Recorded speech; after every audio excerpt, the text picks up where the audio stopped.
Hi, I'm with Rasmus here at Brunel University, and we're going to discuss education and what it's like to be a student, exchange student from Denmark at Brunel University.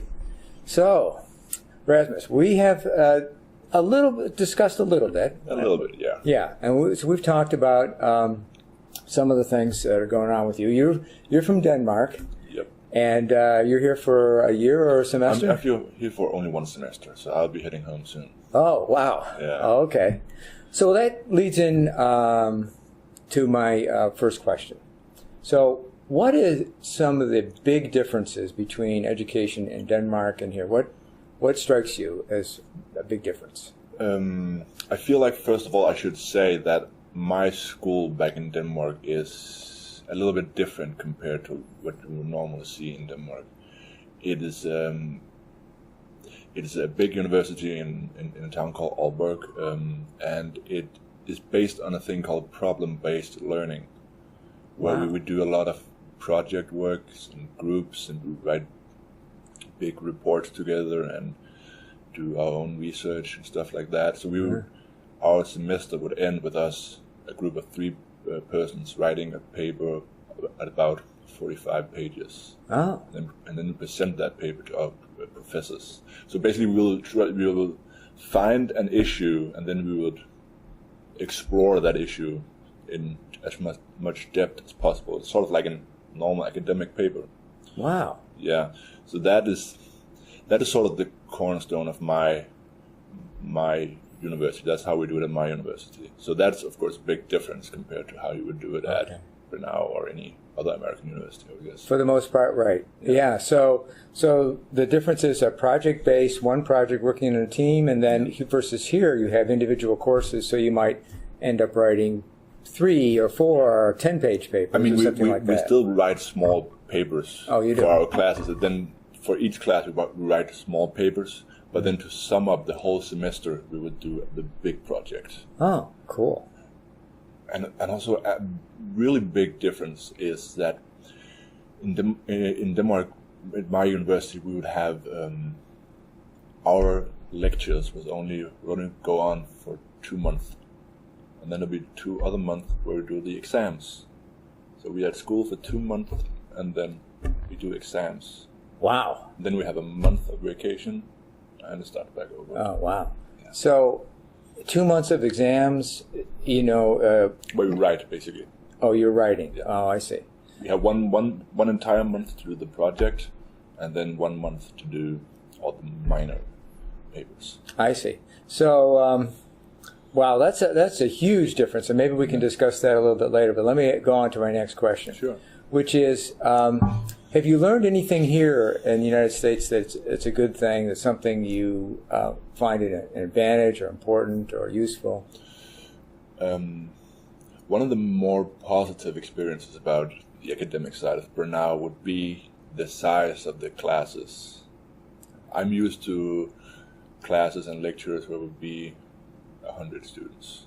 So to come here and be like 15 persons sitting in a classroom debating with each other, that's a big change to what I'm used to. Oh, okay. So a lot more interactivity with students and with instructors and professors. Exactly, and you can like you don't even have to raise your hand to ask a question or a comment here. You could just basically yell it to the professor. You cannot do that back in Denmark. Okay, cool. Yeah. Okay, so do you like that aspect of it? Yeah, I like that. I like to debate and discuss a lot, so that I found that really, real nice. Okay, well, good.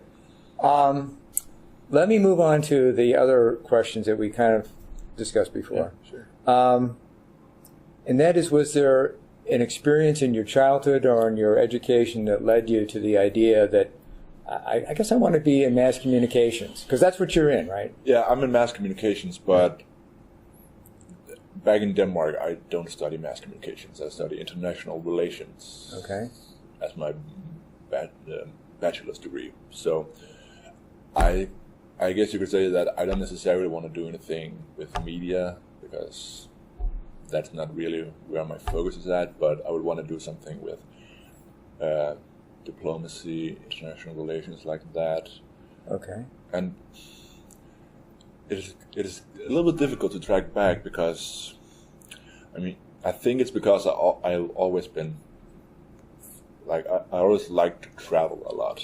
I like to see the world. I've been in many different countries, and which is why I came here also, because I like to travel. So I kind of looked for a way to incorporate that into my career. Great. So let's put it this way: rather than working for the European Union and having an office in Brussels, you want to be the ambassador from Denmark to Kenya or something like that. Is that right?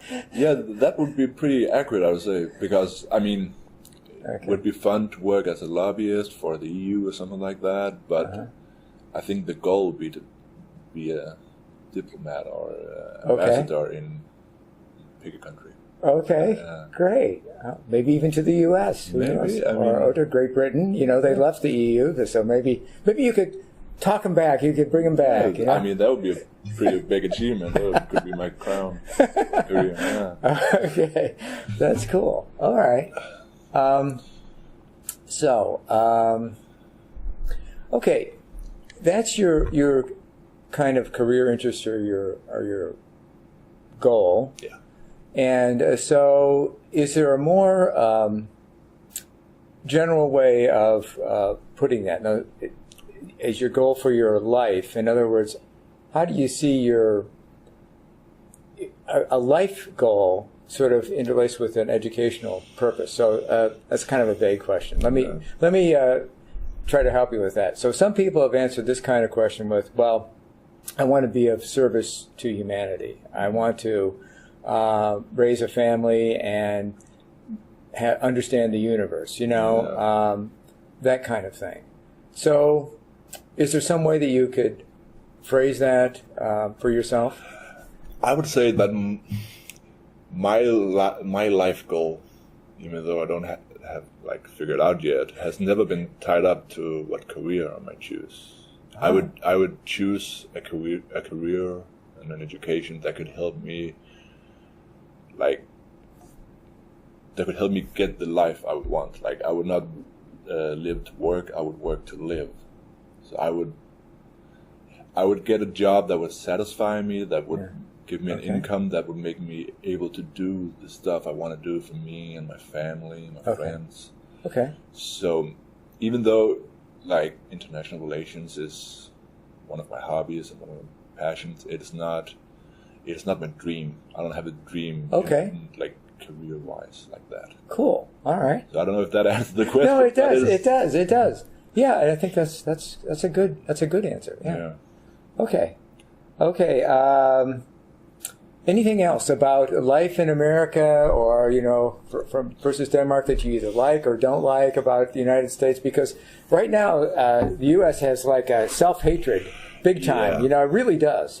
So, I mean, you can go into the business of self-hatred in the United States and be very successful. So that is true. What is your impression? First of all, let me say that I love the people of the U.S. So far, I have not met any bad people or negative people. I've only met good people. And as an outsider that has I have paid attention to your politics ever since Bush when I was little. So I don't have a problem with the Americans. I have a problem with the concept of America. Because America is so big and so dominant, and I guess you would say you're kind of cocky about it. You know your place in the world, and that affects your outward behavior. Right.